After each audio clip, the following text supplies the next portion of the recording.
복된 주일 2부에 오신 여러분 환영합니다. 예배하는 가운데 우리 주님께서 주시는 은혜와 평강이 여러분의 가정과 여러분의 삶 가운데 넘치게 임하시길 축복합니다. 아멘. 제가 신약 성경을 연구하는 가운데 놀라운 이미지들을 많이 봐요. 여러분 성경을 자세히 보면 성경이 이미지로 많이 돼 있어요. 비유, 은유, 상징 이런 게 성경이 꽤 많거든요. 여러분 제가 여기에 여러분에게 보여주는 그 공통적인 이미지, 상징이 무엇인가 여러분 한번 맞춰보도록 해보겠습니다. 자, 한번 첫 번째 그림 여러분 한번 보여줄까요? 네. 자, 첫 번째 그림은 뭐냐면 열처녀 비유죠. 여러분 열처녀 비유 들어봤어요? 네, 열처녀 비유는요, 신랑을 맞이하는 신부가 있는데 그 신부 친구가 10명이 있어요. 열처녀라면 10명의 들러리에 들러리. 그런데 10명의 들러리가 결혼식장에 들어가야 되는데 여기 보세요. 들어가잖아요. 그런데 앞에 보니까 누워있는 처녀도 있고요. 또 못 들어가는 처녀들도 있어요. 그래서 10명 중에 5명은 들어가고 5명은 못 들어가요. 못 들어가는 사람들 중에서 왜 못 들어가는지 거기에 보면 준비하는 게 없어서 못 들어갔다 그렇게 돼 있어요. 근데 거기서 준비하지 못한 건 뭐냐면 기름이에요. 기름을 준비해. 그러니까 결혼식장에 들어가야 되는데 준비하는 게 없어가지고 못 들어간 5명이 있었다는 거죠. 10명이 다 초대를 받았어. 그런데 준비가 안 된 거야. 그래서 결혼식장에 못 들어간다는 이야기가 첫 번째 그림입니다. 여러분 두 번째는요. 이스라엘 가보면 이스라엘 나라는 목축업을 하는 국가예요. 목축업 중에 대부분 깜짝 놀라는데 여러분 양은 양끼리만 있지 않아요. 양하고 염소가 같이 살아요. 그런데 염소가 하는 일이 뭐냐면 양들을 뿔로 박아요. 자기 뿔로. 그래서 막 힘들게 해. 양들을 힘들게 해.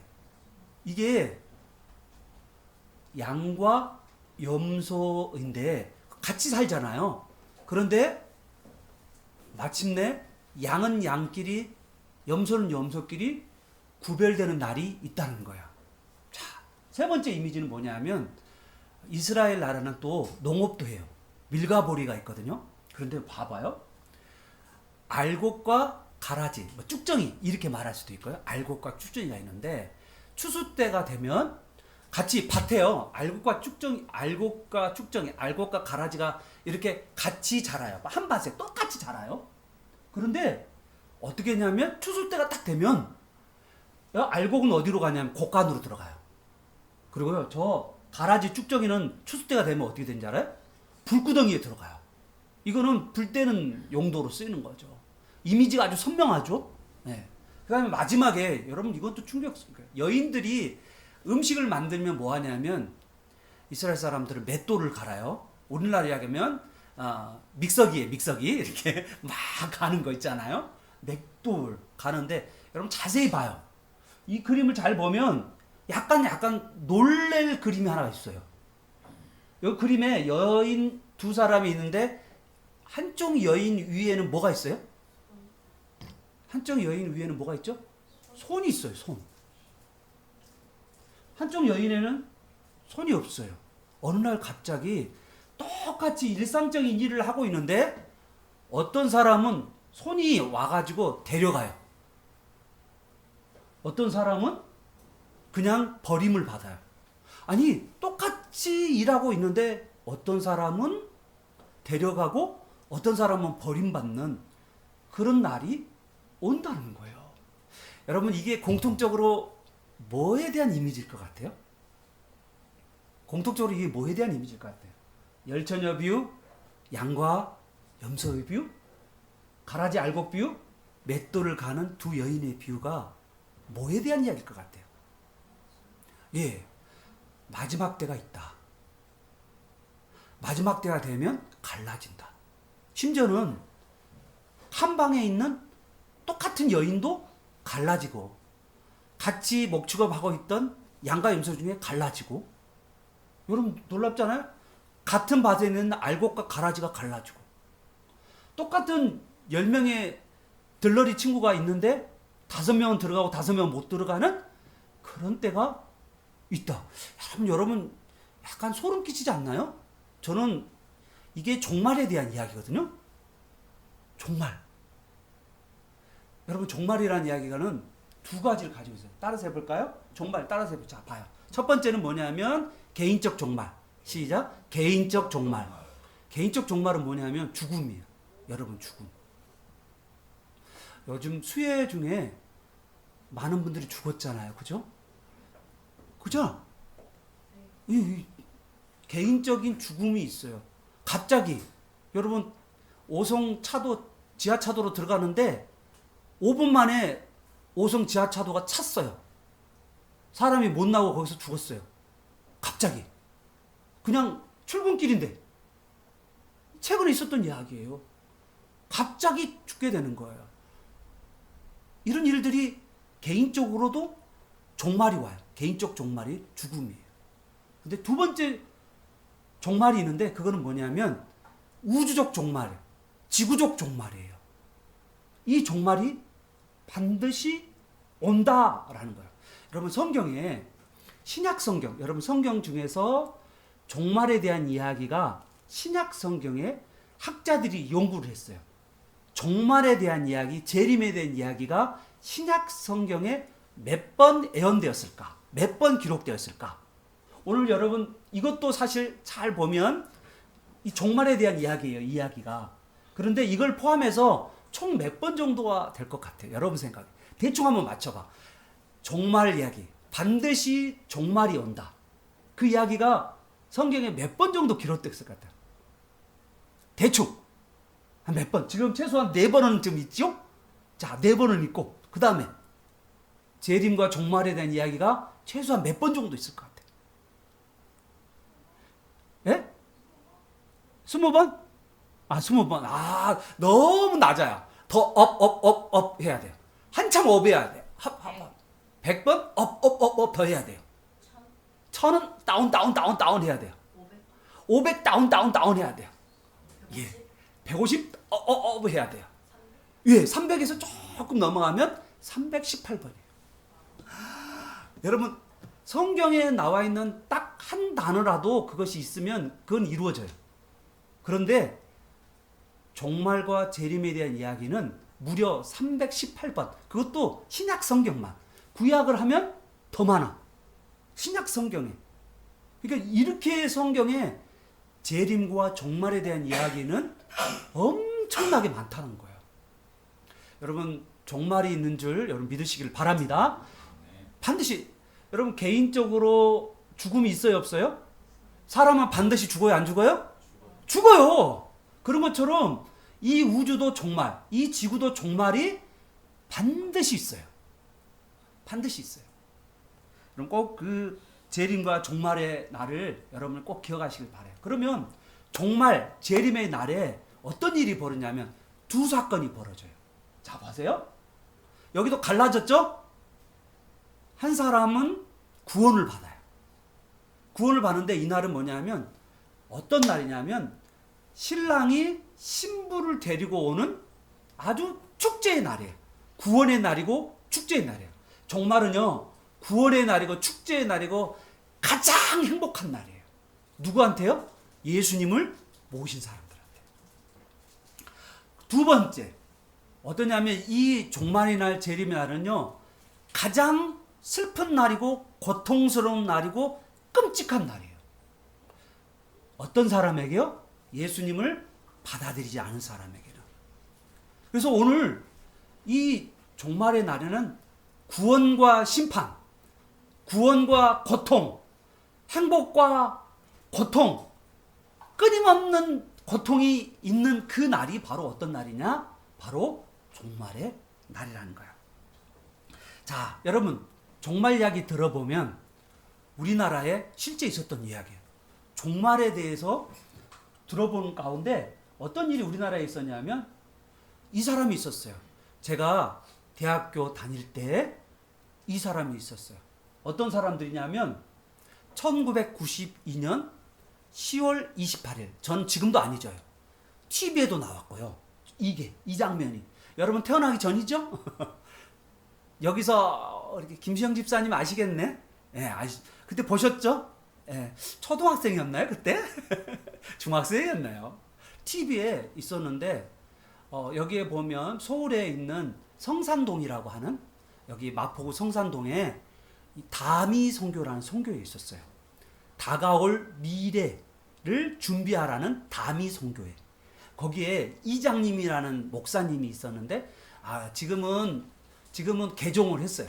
그래서 지금은 아주 정상적인 종말론을 가지고 있는데 그 당시에는 시한부 종말론자였어요. 어느 날 이 이장님이라는 사람이 기도를 하는데 갑자기 기도하는 중에 글자가 보이기 시작해요. 어떤 글자? 921028. 921028. 주님께서 재림한 날짜가 1992년 10월 28일이다.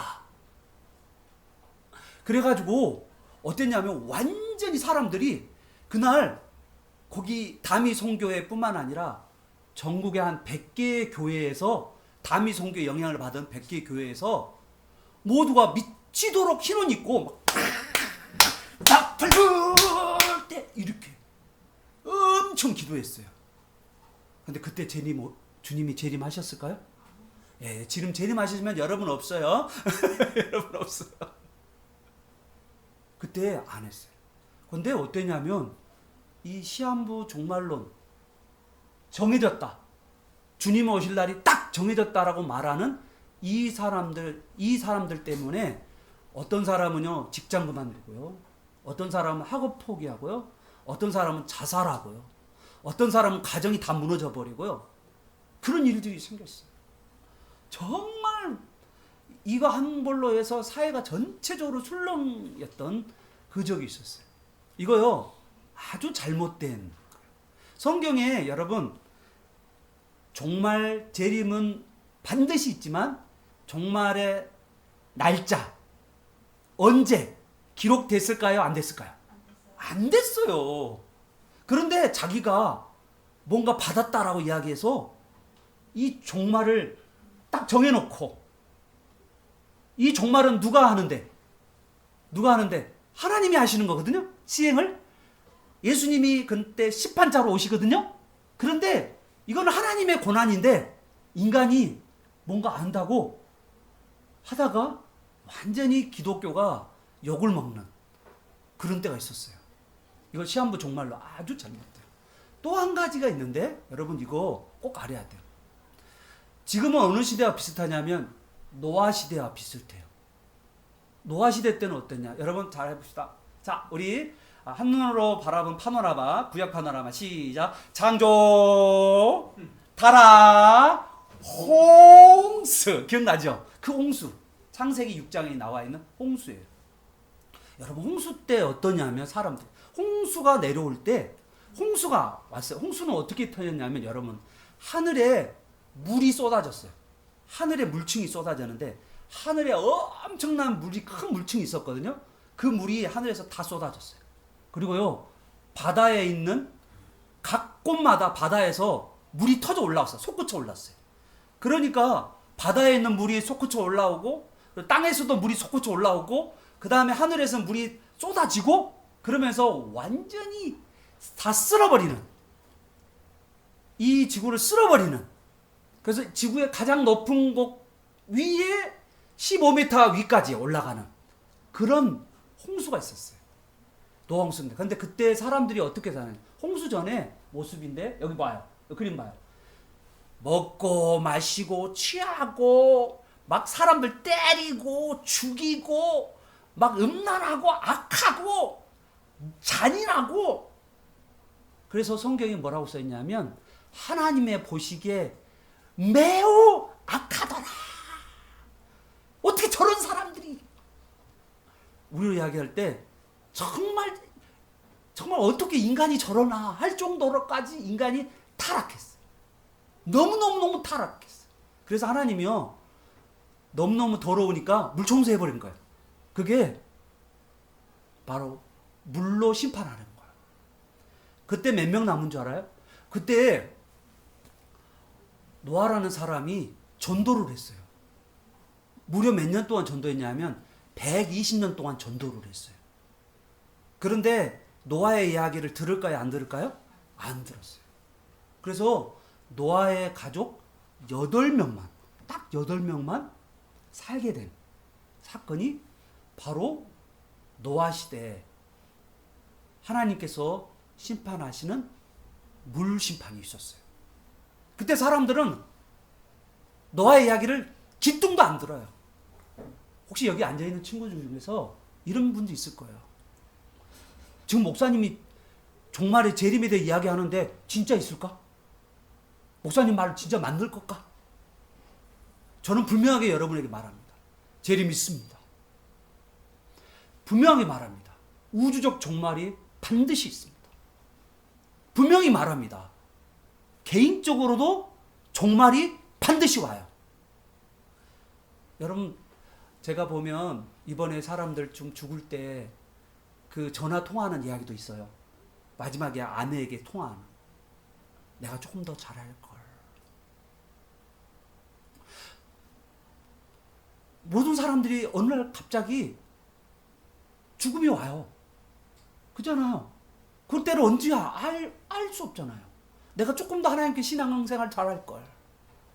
내가 가족들에게 조금 더 잘할 걸. 그렇지만 이미 늦은 거야. 그러니까 우리가 이 땅에 살아가면서 개인적 종말이든 우주적 종말이든 우리는 대비를 해야 된다는 거예요. 준비를 해야 되는 거예요. 이걸 안 하고 살아가는 사람은요, 어떻게 살아요? 이렇게 해요. 때리고 놀고 먹고 마시고 이것으로 살다가 갑자기 종말을 맞이하게 되는 거예요. 너옹순처럼. 자, 여러분, 종말의 이미지를 크게 성경에서 2가지 정도 이야기합니다. 여러분 봐요. 자, 종말 때를 여러분 2가지 꼭 기억해야 돼요. 종말의 이미지, 그러면 재림의 이미지 이야기하면 하나는 뭐냐면 도둑의 이미지가 있어요.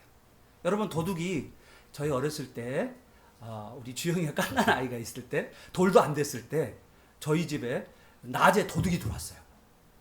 와, 뭐 우리 집에 가난한 집인데, 엄청 가난한 집인데 도둑이 들어왔어요. 가져간 건 뭐냐면 폐물이야. 하고 제 노트북. 와, 짜증나더라고. 제 노트북 지금까지 설계하는 거 다 그거 가져가고, 그 노트북도 진짜 오래된 거거든요. 그리고는 폐물 가져갔어요. 도둑이 우리 집 앞에 들어온다고 예고장 했을까 안 했을까요? 안 했죠. 무슨 예고장 했겠어요. 갑자기 온 거예요. 이 도둑이 재림의 의미는, 이미지는 뭐냐면 갑자기라는 거예요. 갑자기. 근데 2번째 이미지, 여러분 잘 봐요. 이 여인은 어떤 여인일 것 같아요? 그렇죠? 얘를 낳는 이미지잖아요. 얘를 낳을 때 여러분 남자들은 모를 거예요. 여러분, 그런데 그 남편이 이렇게 저희 집은 병원에서 얘를 낳아서 이런 건 없었는데, 그 진짜 이렇게 자연분만하는 그 가정을 보면, 이제 남편이 자연분만하는 부인 옆에 딱 있잖아요. 그러면 남편의 머리를 그냥 뜯은대요. 그래가지고 막 욕하고 막 그러면서 그러면서 남편을 엄청나게 괴롭힌대. 너무너무 뭐하니까? 고통스니까. 너무너무 힘드니까 그냥. 여러분, 소름 안 끼쳐요? 이거 봐봐요. 막 그냥 머리를 뜯고 싶을 정도로 막 여기 그냥 엄청 나온대. 그럴 정도로 여러분, 재림 때는요, 믿지 않은 사람 때는 이렇게 고통스러운 날이에요.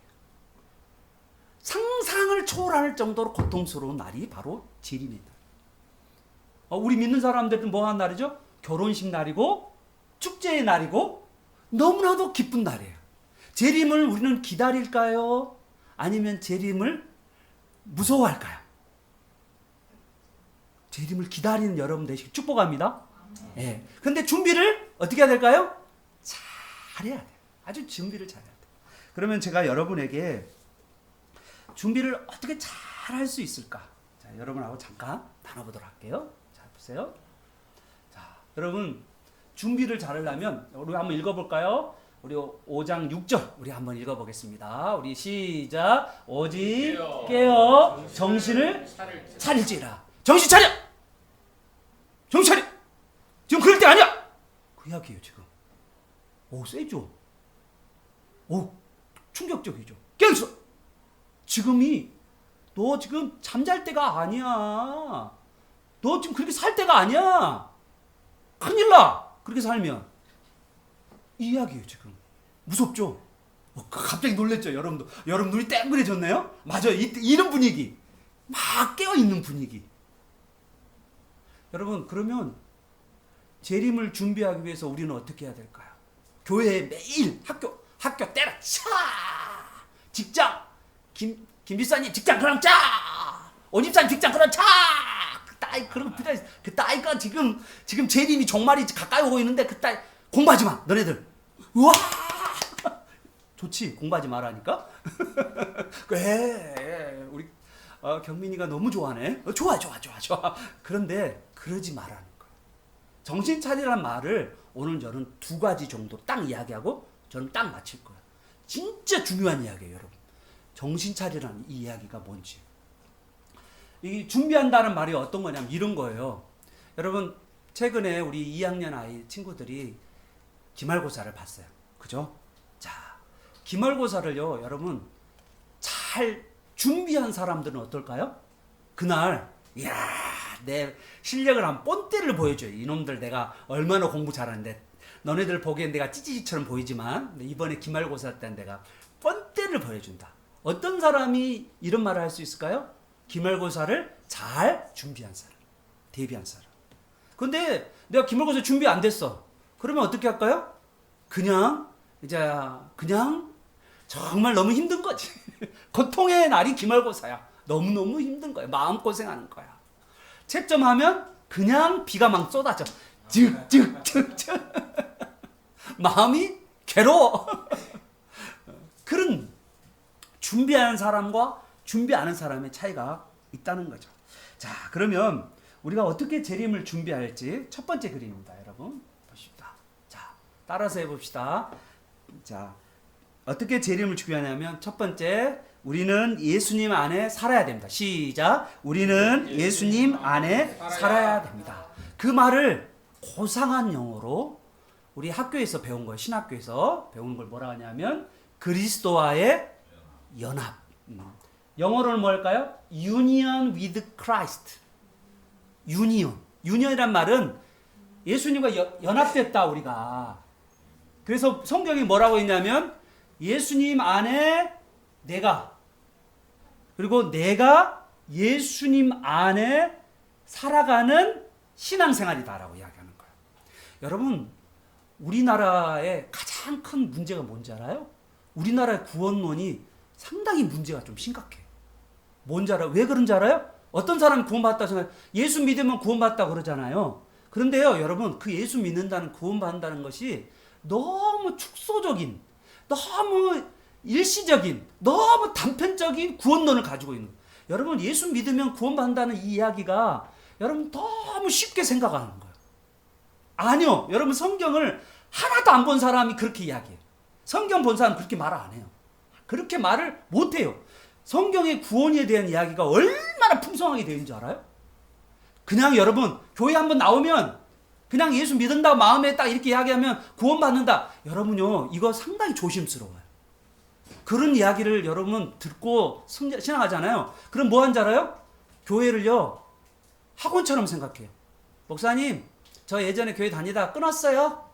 이렇게 생각하는 사람이 있어요. 여러분 그 사람 저는 장담 못해요. 왜냐하면 내가 구원에 대해서 내가 컨트롤할 수 있는 사람이 아니죠. 하나님이 구원에 대해서 컨트롤하지만 여러분 성경을 자세히 봐요. 성경에서는요 구원에 대해서 다양하게 표현되어 있어요. 우리는 예수 안에 있다라는 말을 너무 쉽게 생각해요. 그런데 여기 보면 성경 안에서는 여기 잘 봐요. 포도나무가 있는데 이 포도나무 뿌리에서부터 양분이 공급되잖아요. 그런데 성경에는 예수님은 포도나무고 우리는 가지다 라고 이야기했어요. 그래서 우리가 예수님으로부터 친밀한 교제를 하면서 예수님께 붙어 있을 때만이 우리가 열매를 맺을 수가 있는 거예요. 그런데 여러분 이럴 거예요. 교회 한번 딱 나오고 주일날 일주일에 한번 교회도 제대로 안 나온 사람도 많아. 그리고 일주일에 한번 내가 예전에 나 있잖아 초등학교 때 어렸을 때 교회 다녔어. 이런 사람들 있잖아요. 그 사람들은 예수 그리스도와 연합하고 있나요? 붙어 살고 있나요? 아니에요. 그리스도와 연합하지 않으면 그 사람 구원받은 백성이 아니라니까요. 아직 구원받아야 될 사람인 거예요. 지금은 구원받은 게 아니야 그 사람은. 충격적인 이야기예요 여러분. 내가 예수님과 함께 살지 않고 예수님과 함께 동행하지 않고 예수님이 내 안에 내가 예수님 안에 있지 않으면 나는 구원받은 백성이 아니라니까요. 예수님과 내가 일주일 내내 살면서 예수님과 아무 상관이 없어. 그냥 주일날 한번 왔다가 또 왔다 하다가 전혀 관심도 없어. 예수님에 대한 관심도 없어. 말씀에 대한 관심도 없어. 성경에 대한 관심도 없어. 예배에 대한 관심도 없어. 그리고 그냥 왔다 갔다 하다가 예수님과 매일매일 내 일상 가운데서 예수님과 함께 살아가고 예수님이 주시는 영적인 양분들을 공급받으면서 살아가고 예수님의 능력, 예수님의 생명으로 살아가야 되는데 그런 삶을 안 살아. 그 사람은 저는 제가 말 못해요. 그렇지만 성경을 자세히 보면 그 사람 구원받은 백성이라는 말 못해요. 그냥 교회에 한번 나왔다 그것으로서 그 사람이 구원받았다고 말하는 것은요 너무 축소지향적인 이야기라니까요. 구원에 대해서 너무 가볍게 이야기하는 거예요. 여러분 성경에는 구원에 대해서 너무너무 풍성하게 했어요. 어떻게 나오는지 알아요? 구원을 이루라고 그랬어요. 구원을 이루라. 여러분 그런 이야기 들어봤어요? 너의 구원을 이루라. 그냥 예수 믿으면 나 구원 받았어. 그리고 난 땡이야. 나는 그냥 됐어. 그렇게 생각하는 사람은요 착각이에요. 물론 그런 사람이 초보적인 신앙생활을 할 수 있어요. 그거 인정해요. 저도요 예수 처음 믿는 사람 초보적인 신앙을 할 수 있어요. 그런데 만약에 거기서 내가 예수님과 유니원 연합하고 예수님과 인격적인 교제가 없어. 내 매일의 삶 가운데 성경도 안 보고 그 기도도 안 하고 그리고 이 말씀도 안 보고 그리고 예수님을 인식도 안 하고 막 살아가. 그렇다면 그 삶은 과연 예수님을 믿고 살고 있는가라는 질문이 던져질 수밖에 없다는 거예요. 그런 사람은 종말 때 되면 뭐 하는지 알아요? 불안하고 두렵고 떨리는 거예요. 여러분 있잖아요. 결혼식 날 신랑을 맞은 신부는 어떨까요? 마음이 기쁘고 즐겁고 설레고 기대고 얼굴에는 홍조가 띄고 뭔가 막 행복해하는 거야 되잖아요. 그런데 만약에 여러분이 신앙생활을 지금 현재 예수님과 함께 예수님과 교제하지 않고 살아가면 신랑이신 예수님이 올 때 신부를 모르겠다는 거야. 걔가 신부야? 그러면 여러분 어떻게 돼요? 충격적이지 않겠어요? 내가 매일매일 신랑이신 예수님과 함께 교제하는 삶이 하나도 없단 말이야. 그래 놓고 내가 나 예수님이 오셨네. 예수님 재림하셨네. 예수님 종말에 오셨네. 라고 생각하고 나 신부지. 그렇게 가는데 예수님이 나를 나 너 몰라. 나 너 몰라. 너 나하고 교제한 적 있니? 너 나하고 교제한 적 있어? 너 나하고 좀 대화해 본 적이 있냐고. 나하고 뭐 좀 살아본 적 있어? 나한테 뭔가 이렇게 질문하고 대화하고 이야기하고 성경도 보면서 같이 이렇게 주님 개인적으로 너 만나본 적이 있냐고 나하고. 좀 뜨끔해요? 여러분 회개해야 돼요. 진짜요. 뜨끔한 사람 회개해야 된다니까? 그거 신앙생활 아니야. 그냥 한번 나와서 이걸로 신앙생활 하려고 하는 사람 그거 있잖아요. 그거 신앙생활 아니라고요. 물론 어린아이여서 그럴 수는 있어. 그런데 만약에 그런 신앙생활이 여러분 만약에 5년, 10년, 20년, 30년이 지나서도 똑같이 그래. 예수님도 알지도 못하고 하나님도 알지도 못하고 성경도 모르고 뭐 아무도 모르고 그러면서 예전에 나 있잖아요. 어렸을 때 교회 다녔어요. 그건 어렸을 때 이야기지. 만약에 여러분 여러분이 자식을 낳았는데 자식이 성장하지 않아. 아이가 계속 30년 돼도 성장하지 않아. 조그만 애야. 아예 깐난 아이로 그대로 살아. 그러면요, 병든 거야. 병든 거라. 큰일 난 거야. 빨리 고쳐야 돼. 문제가 심각한 거야. 내가 안 바뀌잖아. 그럼 심각한 거야, 지금.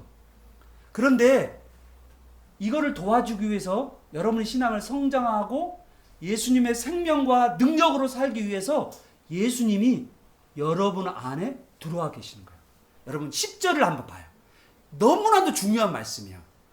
이 이야기를 여러분이 꼭 기억해야 돼요. 10절. 우리 10절 같이 한번 읽어볼게요. 우리 같이 읽어보겠습니다. 10절 시작. 예수께서 우리를 위하여 주고사 우리로 하여금 깨어있든지 자든지 자기와 함께 살게 하려 하셨느니라. 아멘.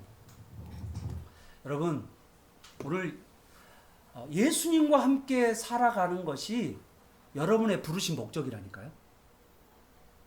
그냥 교회에 이렇게 나와서 그냥 한번 있다 가는 그런 수준의 신앙이 아니고 예수님과 함께 살려고 여러분을 부르신 거예요. 믿으시면 아멘. 아멘. 아멘. 예수님과 살아야 돼. 이번에 여름 캠프 때 말씀을 제대로 먹고 여러분 예수님과 함께 사는 훈련을 캠프 때 하는 거예요. 여러분 평소 때 캠프는 왜 있냐면 2박 3일이 왜 있냐면 평소 때 안 하잖아요. 그러면 이때 꽉 밤에 가면 막 예수님 내 안에 계신 예수님 그러면서 막 울음이 안 나오잖아요. 그러면 꼬집어 막 꼬집으면서 예수님 그렇게 뜨겁게 기도해야 돼. 부르짖으면서 기도. 여러분 수련회 때 있잖아요. 가서 거기서 예수님 못 만나면 그래서 이 예수님을 만나고 진짜 새로운 신앙생활을 시작하면서 여러분의 인생이 예수님께 딱 사로잡혀 가지고 살아가면 그 예수의 생명, 예수의 능력이 여러분을 통해서 나타나게 되는 거예요. 여러분, 여기 이분이 제가 아주 좋아하는 사람 중 한 사람. 제가 신대원 때 이분을 만났어요. 이분은 1800년도에 살았던 사람이에요. 지금으로부터 한 2000년 지금부터 300년 전의 사람이거든요. 이분이요. 거의 200년, 300년 전의 사람인데 이 사람은 어떤 사람이냐면 미국 사람이에요. 근데 이 사람이 29에 요절합니다. 일찍 죽어요. 29에. 그런데 이분이 어떻게 살았냐면 저기 보세요. 저기 미국의 인디안들을 위해서 자기 인생을 사는 거예요. 예수님을 만나고 나면 여러분의 크게 두 가지가 바뀌게 돼요. 예수님을 만나게 되면 어떤 변화가 있냐면 첫 번째 인생의 목표가 생겨요. 내가 뭘 하며 살 것인가. 이 사람은 예수님을 만나고 인생의 목표가 예수님을 전하면서 살겠다는 분명한 목표를 가지게 됐어요. 또 한 가지는 내가 예수님의 형상으로 예수님과 교제하며 사는 존재라는 것을 예수님을 만나고 나서 그의 인생이 완전히 뒤집어진 거야. 그래서 이 미국에 있는 인디안들을 선교하기 위해서 그 인디안들과 같이 살았던 사람이에요. 그런데 이 사람이 어떻게 살았는지 여기 보세요. 여러분 인디안들을 막 대단위로 모아서 인디안들을 가르치는 게 아니에요. 여기 보면 저녁 때 평소에 해왔던 대로 교리문답을 했다란 말은 한두 사람인 거야. 여러분 많은 사람들을 위해서 하는 게 아니에요.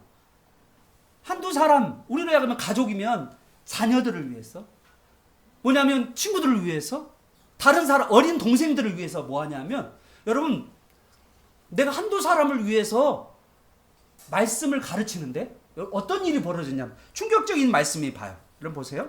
말씀을 가르치는데 하나님의 말씀이 제일 윗절을 보세요. 하나님의 말씀은 정령 인간의 말이 아닌 하나님의 능력으로 회중 위에 임했다.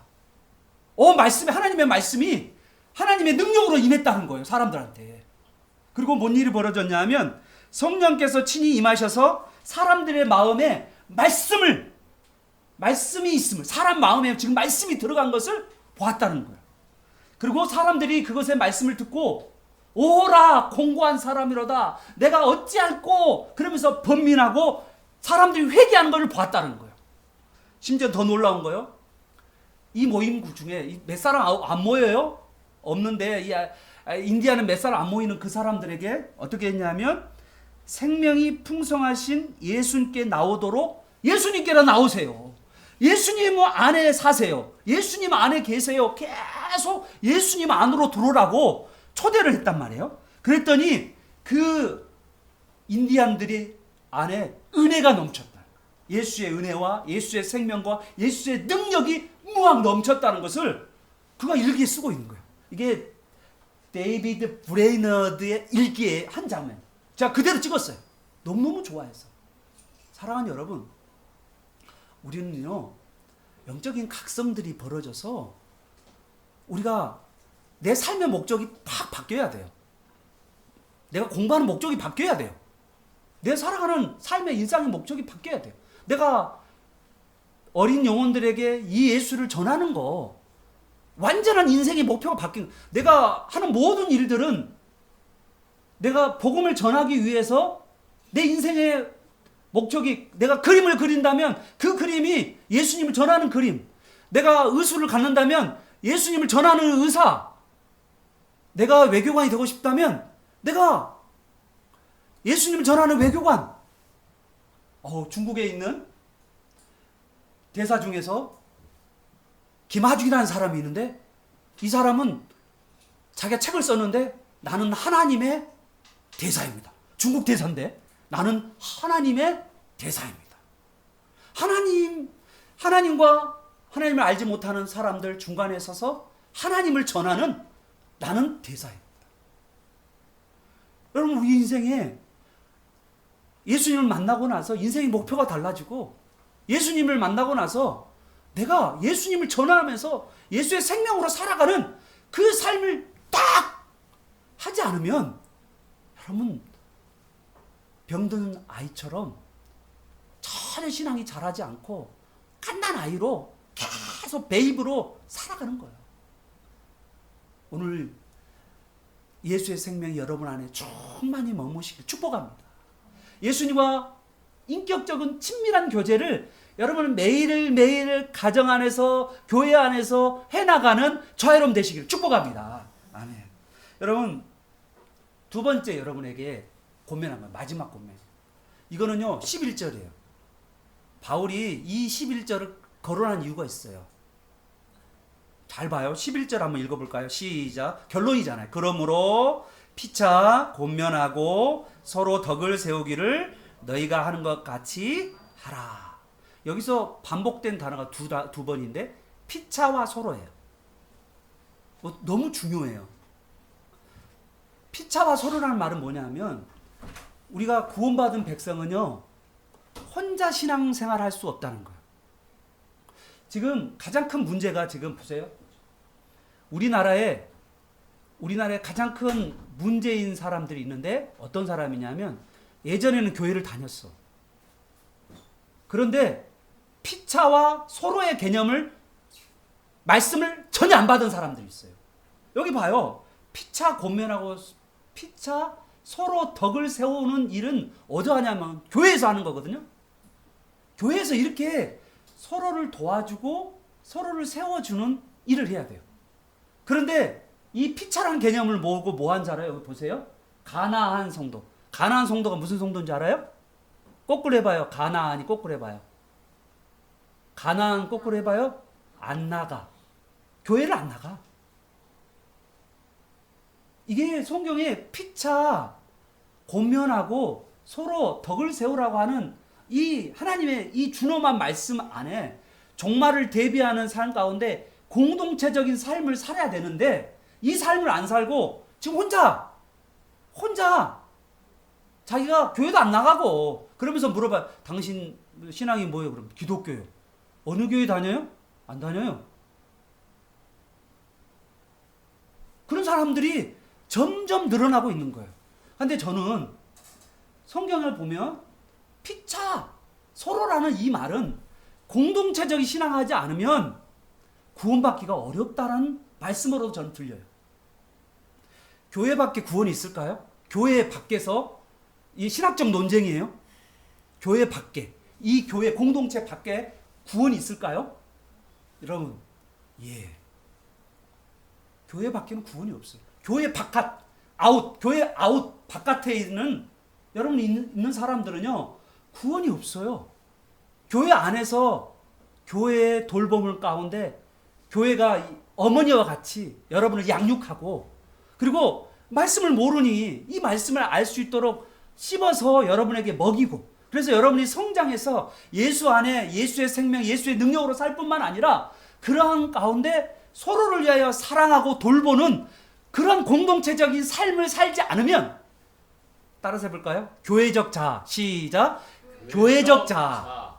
개인적 자아가 아니고 교회적 자아. 교회로서 함께 하는 거예요. 목사님, 나는 교회에 오니까요. 사람들이 시시해요. 그런 분들이 있어요. 너무너무 시시해서요. 여러분이 만약에 성숙한 사람이면 어린애를 돌보세요. 부탁합니다.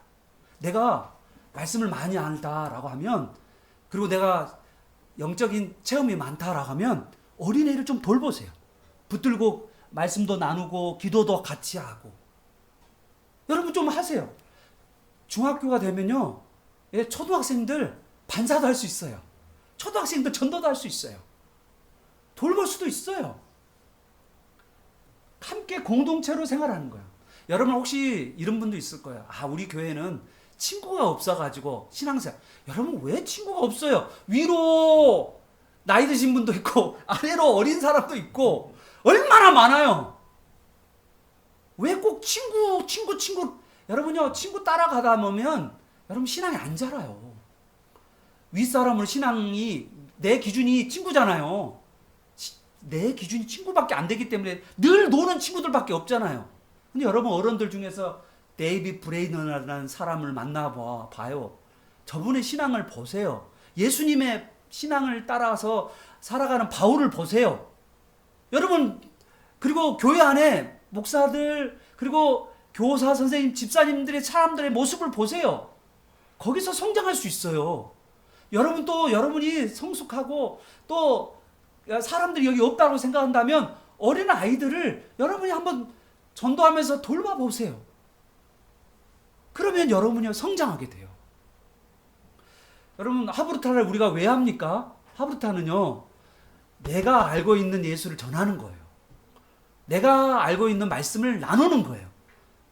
하브루타가 그러기 위해서 있는 거지 뭐 듣기 위해서 앉아있는 거 아니에요. 여러분 듣는 거 필요하지만요 듣는 것은요 분명히 나가면 잊어버릴 거예요.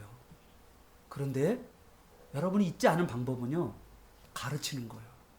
하나님의 말씀을 가르치는 거예요. 사랑하는 여러분 주님의 종말은요 곧 옵니다.